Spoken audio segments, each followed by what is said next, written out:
एक शाम प्राची टीवी पर सीरियल देख रही होती है। तभी उसकी सास वहाँ आती है।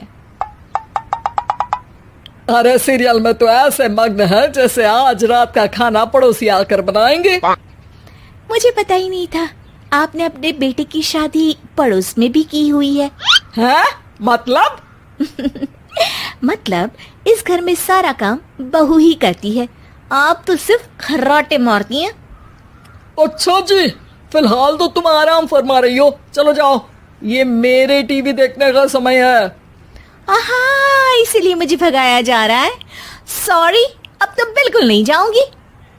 प्राची की इस बात पर दोनों सास बहू के बीच टीवी रिमोट के पीछे बच्चों जैसे छीना झपटी शुरू हो जाती है, जिसके बीच श्लोक भी काम से घर वापस आ जाता है। हाँ, आज मेरी चूहे बिल्ली की जोड़ी किस बात पर झगड़ रही है? अरे तेरे बीवी मुझे टीवी ही नहीं देखने दे रही। अरे तुम्हारी मम्मी मुझे खाना बनाने के लिए फोर्स कर रही है। अरे वाह, ऐसे बेतुके रीजन पर तो बच्चे भी झगड़ा नहीं करते। अरे मुझे कुछ मत बोल, सब इसने ही शुरू किया है। हाँ हाँ, जैसे आप तो बहुत दूध की धूली है ना। अरे बस, दोनों चुप। प्राची जाओ, खाने की तैयारी करो।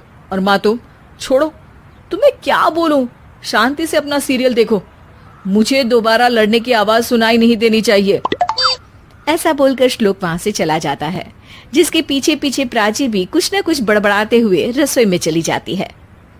हाँ हाँ, सासू जी को तो कुछ बोलेंगे ही नहीं, बस मुझ पर ही हुक्म चलता है, खाना बनाओ, जैसे मैं इनके घर में खाना बनाने के लिए आई हूँ। इसी तरह शाम बीतती है और रात को श्लोक और प्राची की सास खाना खाकर सोने चले जाते हैं, लेकिन प्राची गुस्से में कुछ खाए बिना काम में ही लगी रहती है। इस घर में किसी को घंटा फिक्र नहीं पड़ता, मैं खाऊं या भूखी रहूं। प्राची कुछ देर के लिए रसोई से बाहर जाती है और जैसे ही वापस आती है तो वहां दूध का भरा ग्लास देखकर हैरान रह जाती है। फिक्र पूरी है, बस दिखाना नहीं है। प्राची दूध पीकर सोने चली जाती है और अगली सुबह एक बार फिर सास बहू का कार्टून नेटवर्क स्टार्ट हो जाता है। ये तुमने ही किया है। अरे अजीब जबरदस्ती है, मैं बोल रही हूँ मैंने कुछ नहीं किया। दोनों ने मिलकर पूरे घर को पागल खाना बनाया हुआ है। यहाँ कोई नॉर्मल इंसान तो रह ही नहीं सकता, इसीलिए अब पड़ोसी क्या रिश्तेदार भी घर आने से कतराते हैं।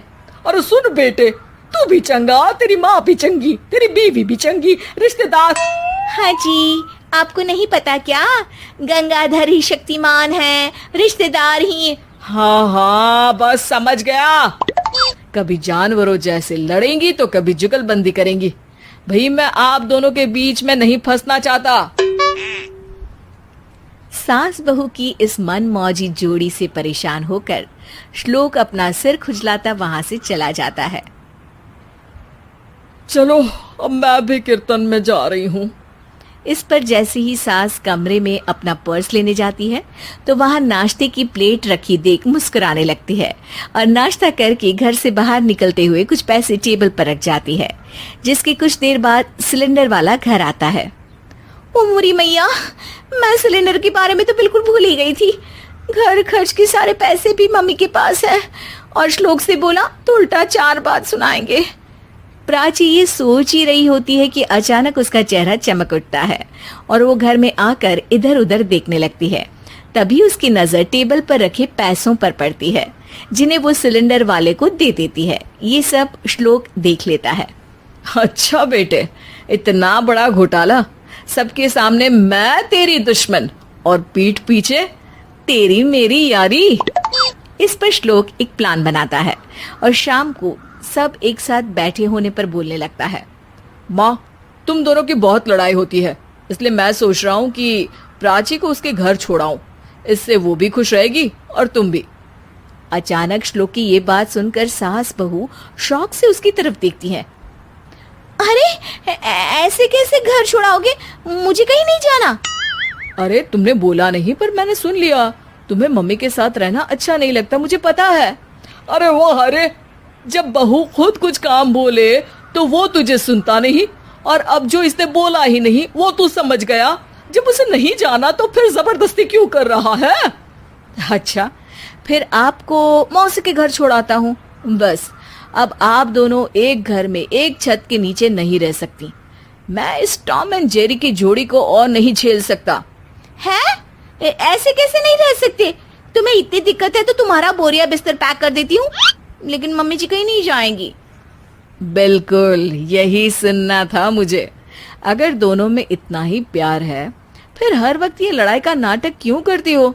देखा मैंने कैसे माँ किचन में दूध रखती है और तुम उनके लिए कमरे में नाश्ता रखती हो, और कैसे वो पहले ही तुम्हारी दिक्कत समझकर घर में पैसे रखकर बाहर जाती है। अरे भाई, इतना ड्रामा तो डेली सोप में भी नहीं होता।